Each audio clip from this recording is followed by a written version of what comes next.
वडोदरा महानगर पालिका की ओर से हर साल बारिश के मौसम के आने से पहले आजवा सरोवर पर सत्यनारायण की कथा का आयोजन करवाया जाता है। उसी के तहत आज भी आजवा सरोवर पर वडोदरा महानगर पालिका की ओर से सत्यनारायण भगवान की कथा का आयोजन करवाया गया था।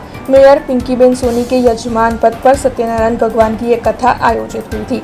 दरअसल वडोदरा में बारिश की वजह से बाढ़ के हालात खड़े ना हो, यानी कि ज्यादा बारिश ना हो और कम बारिश ना हो, ऐसी पूजा करते हुए आज सत्यनारायण भगवान की कथा का आयोजन आजवा सरोवर पर करवाया गया था। तब इस दौरान वडोदरा के मेयर पिंकीबेन सोनी, डिप्टी मेयर चिराग बारोट, स्थायी समिति के चेयरमैन डॉक्टर शीतल मिस्त्री, साथ ही सांसद doctor Hemang Joshi, water work समिति के अध्यक्ष महावीर सिराज पुरोहित और भारतीय जनता पार्टी के अन्य होद्देदार और कार्यकर बड़ी तादाद में वहां पर मौजूद रहे थे।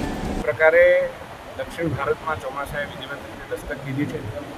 એક બે દિવસમાં મહારાષ્ટ્રમાં પણ ચોમાસું જ્યારે પ્રવેશવા જઈ રહ્યું છે ત્યારે વર્ષોની પ્રણાલિકા મુજબ આજવા સરોવર ખાતે વડોદરા મહાનગર દ્વારા સત્યનારાયણ ભગવાનની કથાનું આયોજન થતું હોય છે।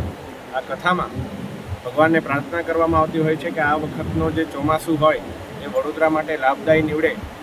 આ ચોમાસાના માધ્યમથી જ્યારે આજવા સરોવર વડોદરાની જીવાદોરી હોય ત્યારે આ જીવાદોરી સમી જે આજવા સરોવરના પાણીથી તમામ વડોદરાના લોકોની તકલીફો દૂર થાય અને કોઈપણ પ્રકારની અતિવૃષ્ટિથી વડોદરાના લોકોને કોઈ પ્રકારનું કુદરતી આફતનો સામનો ના કરવો પડે।